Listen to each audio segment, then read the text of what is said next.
嘿，李景亮，你在我的眼里就是一个丑八怪。你看我长得多帅，我的身材有多好。你不仅长得丑，身材还差，女人们都为我而疯狂。可是，一见你都被吓跑了。这个在媒体面前公开羞辱李景亮丑的家伙，正是韩国综合格斗一哥裴明浩。此人目中无人，狂妄自大。自从上一次侥幸击败了中国选手牛小强之后，便不把任何中国选手放在眼里。韩国选手的辱骂也彻底惹怒了李景亮。上一次牛小强输给了你，是因为他太大意了。我不会犯同样的错，我要用我的拳头打你满脸开花。好，观众朋友们，让我们一起来看一下李景亮大战裴明浩，本场比赛会有怎样的精彩表现。好，待会儿不要认错了，左边的黑色拳套便是李景亮。赛前李景亮非常的委屈，被对手辱骂长得丑啊，说女人们只要见到李景亮啊，都会被吓得撒欢的跑，根本不敢直视李景亮。我个人感觉这个裴明浩啊，这个红色拳套的家伙，他长得好像也不帅啊，说人不如人，我觉得反倒他更像是个丑八怪。正所谓丑人多作怪。好，红色拳套的便是韩国综合格斗一哥裴明浩。这场比赛是综合格斗规则，也就是说呀，可以用拳，可以用腿啊，可以摔跤，可以柔术。裴明浩是比李景亮早进入到综合格斗长达5年啊，所以说对方的经验啊更丰富。但是李景亮的散打和摔跤啊也不俗。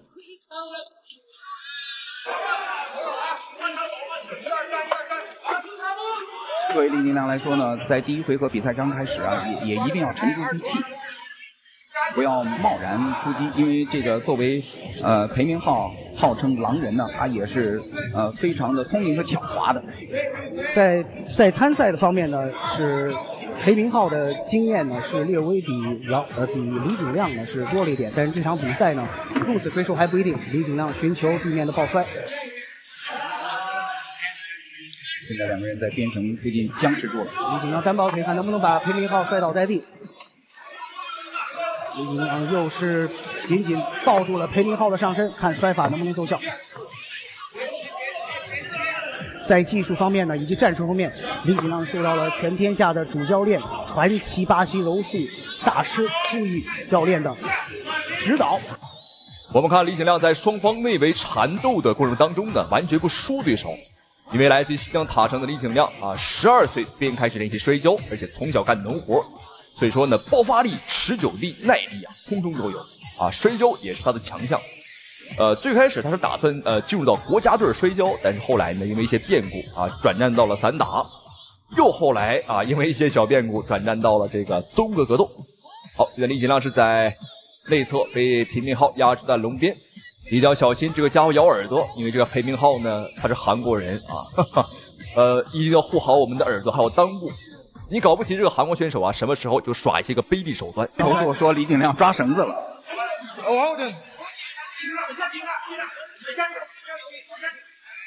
来看这个摔法，双方都怎么处理？双方现在是基本上旗鼓相当。裴明浩也是趁裁判没有看到，也抓了一下绳子，这都使得李景亮对白费力了。属于一些技术的细节，这也是在绳圈战中呢，运动员的一些非常重要的一些细节，也就是经验的来源呢。对，如何去利用场地？现在两个人呢都是力争能够坚持站住啊，这个防止被摔倒。好，观众朋友，您在观看我们比赛的时候，还可以注意留意一下我们的微博，第一时间能够获取武林传奇亚太综合格斗冠军赛的内部消息。欢迎大家登录我们的微博。双方呀进行了非常长时间的缠抱，好像并没有进展，所以说又从站立开始。这场比赛虽然说目前看起来呀，的确不是特别激烈，但其实双方啊已经是暗暗较过劲儿了啊，暗流有动。刚刚在摔跤和内围的时候，那双方较劲儿几乎差不多。接下来可能在站立上要拼出一个1、2、3了。好，李景亮被打击之后立马抱摔，非常的聪明，趁着自己还没有完全晕啊，赶紧把这个裴明浩这个小棒子给他插到地上，做一个转换。现在你看裴明浩还真的是比较靠贴到了绳子上，这样使得李景亮呢能够在很难再做下一步，然后这个裴明浩迅速的站了起来，又站了起来。现在李景亮又拿到了把位，非常不错的把位。但是裴明浩大家看到他的右腿呢勾在李景亮腿的外侧，来化解李景亮的摔法的力量。又再次把双方分开。这场比赛呀，真是势均力敌啊！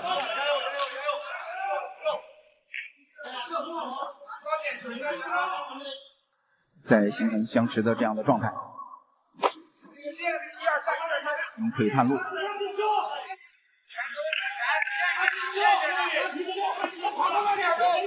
双方可能是这样防住，把这10秒钟耗掉。没错，不会再主动冒险。好，双方第一回合比赛结束，看来本场比赛双方啊极有可能会打一场持久战了，因为对手的年龄更大啊，所以说体能的消耗那也绝对是要大于李景亮。好，比赛继续，看一下双方接下来的表现。观众朋友们，如果你喜欢李景亮，如果你也支持中国力量，千万不要错过。大家伙不要认错了，蓝方选手黑色拳套的是李景亮，而红色拳套便是韩国棒裴明浩，对方自称是韩国综合格斗一哥啊。赛前也是辱骂李景亮，看一下接下来双方的表现。他还是采取比较稳的节奏，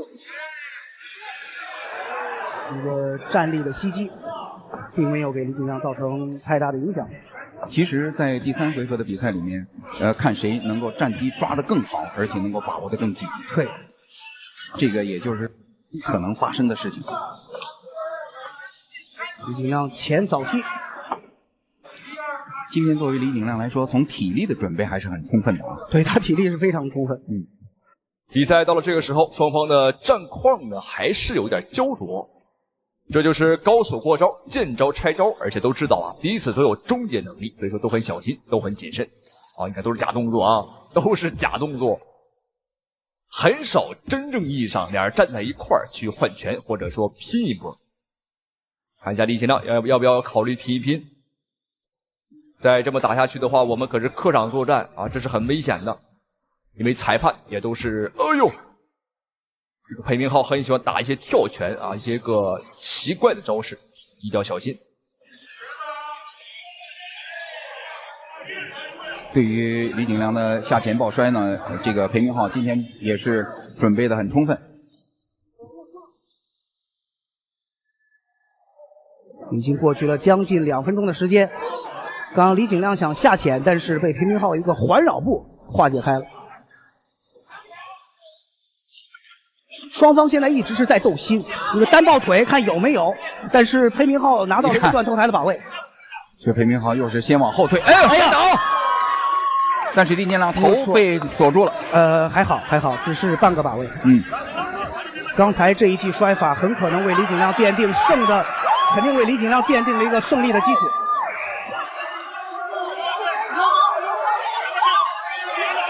李景亮。我们看来到地面之后的李景亮就像是如鱼得水，放虎归山啊！这个感觉呀，砰的一下就上来了，在上位可以很轻松的压制对手。好，要小心，肘击，要小心了，再打下去的话，可能把韩国选手打飞入擂台了，一定要小心。现在韩国选手的半个狗脑袋啊，整个狗脑袋已经是打出去。裁判是要调整一下位置啊，双方呢换一个位置啊，重新开始。李景亮也是迫不及待的赶紧扶起对手。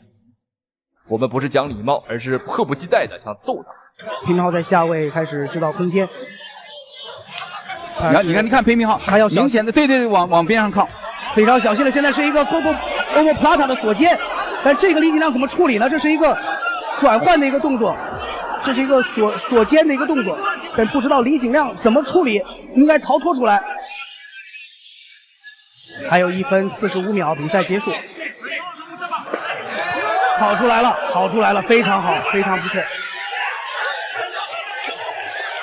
李景亮又一个抱腿，如果说这个摔法他能拿到的话，这场比赛很可能就会奠定了自己的胜利。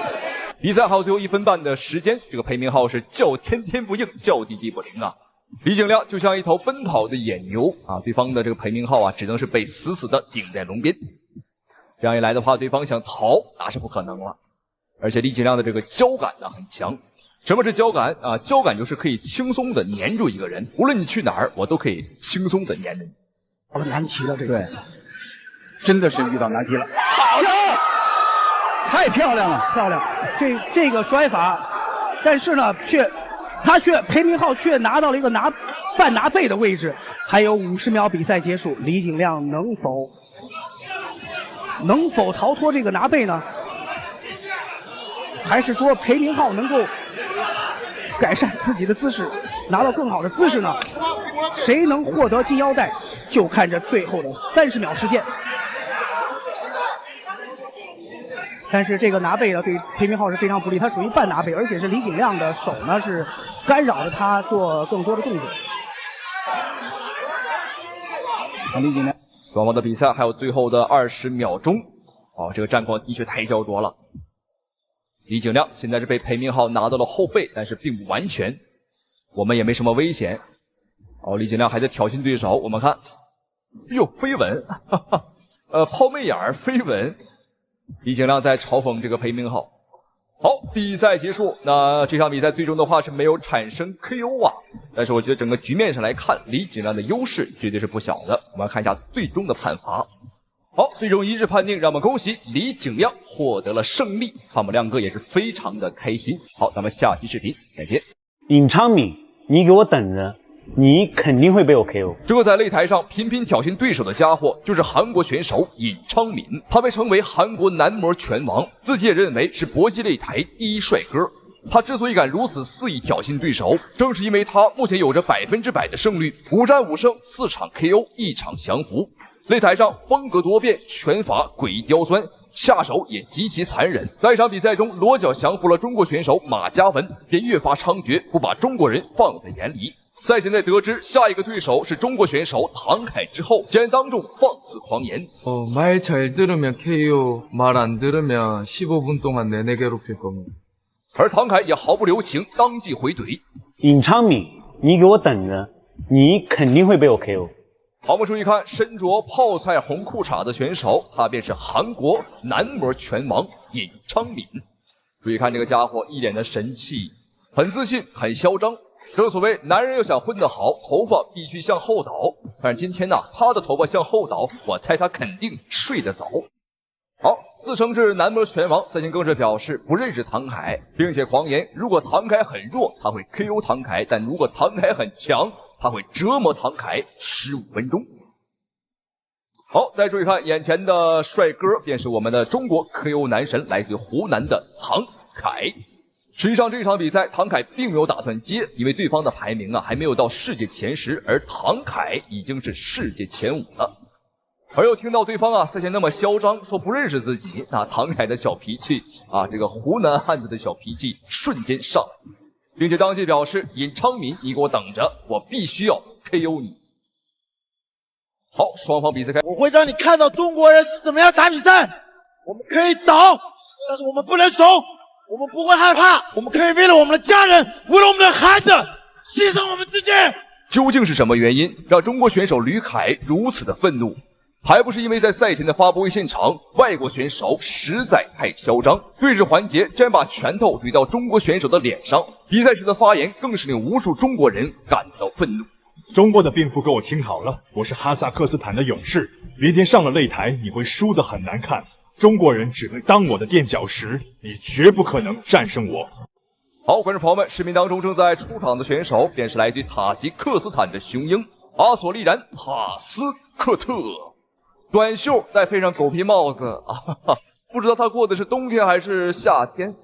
作为塔吉克斯坦的超新星，他已经有着13场不败的豪华战绩，而且13场胜利当中呢，有12场是通过降服拿下对手。而且他的身体素质非常非常的恐怖1.72米的身高，竟然配上了1.95米的臂展。没错，这是我目前为止见过身高和臂展比例相差最恐怖的选手之一了。这个不可一世的阿索利然这一次来到了我们中国比赛赛前更是把拳头塞到了我们中方选手的脸上示威，而且在发言时更是表示要把中国选手当垫脚石，更是放肆狂言，称我们中国选手都是东亚病夫，今天让我们笑，明天就让我们哭。所以这才导致我们中国选手吕凯在媒体面前激情发言。没有错，这个身披5星红旗正在出场的猛男便是来自于中国的柔术暴君吕凯。吕凯的柔术在我们中国男子综合格斗界可以说是天花板的存在。吕凯在媒体面前的发言也是让我感触颇深，当然我觉得他也说出了很多我们中国人和中国同胞的一个心声。很多老外认我们中国人啊，只是人多啊，都很体弱，都很好欺负。那吕凯就表示了，我们是最勤劳、最勇敢的民族，我们可以为了家人、为了孩子啊，奉献一切，牺牲自己，这才是真正的中国爷们儿。好，我们一起来看一下双方的资料对比：30岁对战26岁，173的身高对战172，臂展你没有看错，177对战195。体重上对方比吕凯重了1公斤左右，没有错，对方超重了。这个家伙不仅超重，还羞辱挑衅我们。那按照规则来讲，今天对方超重，如果不 KO 吕凯，他是不可能赢的啊！如果打分，他必输无疑。好，双方的比赛马上开始。注意看，红方选手红色短裤吕凯，而蓝方选手蓝色裤衩便是来自于哈萨克斯坦的阿索利人。赛前看好吕凯的人寥寥无几，不只是国外啊，国内的话看好吕凯的人也不多呀，因为对方的臂展太恐怖，实在太难打。临场战术究竟是怎么样？不要再去纠结和对方对拼。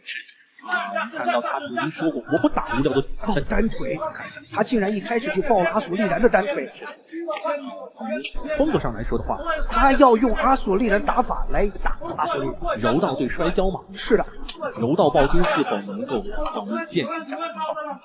前顶，再听这个，特别快的一个肘击。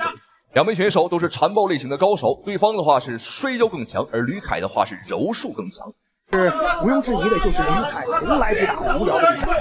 这场比赛之前呢，因为阿索利然超重，所以说必须双方对决连续下击，连续的对击，别看一下有没有机会，有没有机会？是中击，还在争权的出击，连续的中击，看到现在还在中击，还在击打，柔道暴君回归，柔道暴君会拿下比赛吗？现在看吕凯还是不会拿下比赛吗？比赛结束了，比赛结束。比赛结束了，一闪先将吕凯，再次回归，吕凯回归。观众朋友们，这是一场酣畅淋漓的对决，太爽了！没有错，吕凯仅用时不到1个回合拿下了这个来自于哈萨克斯坦的狂徒阿索利然。赛前没有告诉您，实际上吕凯在这一场比赛之前啊，已经是3连败的一个状态，所以说这场胜利对他来讲非常的重要，非常的来之不易。好，注意看，哇，对手怎么还骂人呢？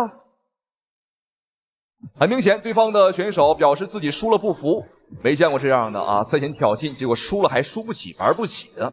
好，再来看一下吕凯刚刚的残暴 KO。这个时候，对方已经是完全没有了反应，没有了动作。裁判一开始想要叫停，看对方呢还有一点点反抗的空间。那这个时候已经是完全没有反抗能力了。体重降了下来，而对手却是处于一个超重的情态。吕凯还是接了这场比赛，没问题。我觉得裁判叫停的完全没问题，但是看起来对方啊明显是不服啊，给他颁发的奖项、送给他的鲜花呀，他也不要，全给到吕凯了。啊，对方还真是，哎呦，你看还在摆谱。来中国这么嚣张啊，还真是头一个。太多人说我不行，说吕凯。你只是中看不中用，虽然每次看这些评论，我假装无所谓，其实我心里真的很痛，因为我觉得我可以，我一直觉得我可以，但是我每天都在被网暴，我一直在等一场胜利。今天我的，而且你们说我战力不行，今天看看我他妈有战力赢的，我吕凯就是全中，我就敢跟人拼。中国人不会怂，我今天可以倒在这里，但是我他妈不会跑。好，观众朋友们，欢迎收看本场比赛这一场非常精彩的中日大战。好，我们注意看眼前这个贼眉鼠眼的家伙，看他的气质，哈哈，我们猜个8、9不离10哦，一看就是个小日本子，没有错，他正是来自于日本的柔术天才中原吉树。这一次他是不远万里来到我们中国前来踢馆啊！赛前更是表示，打赢中国选手就像杀鸡一般简单猖獗。我打中国人从来都没有输过，打赢中国选手就像杀鸡一样简单。我也搞不清楚为什么中国人这么弱小还要打拳。我认为就不该允许中国人参加拳击比赛，他们实在是太弱了。好，观众朋友们，双方的比赛已经正式开打，看一下本场比赛中锋选手的。注意看视频里的中国姑娘压起架来却凶猛异常，她的比赛从来没有废话，只有进攻没有防守，最喜欢硬碰硬的比赛，平均每场比赛都要打出800拳以上。和她交过手的对手非死即残，是继张伟丽之后我们中国又一颗冉冉升起的拳坛新星。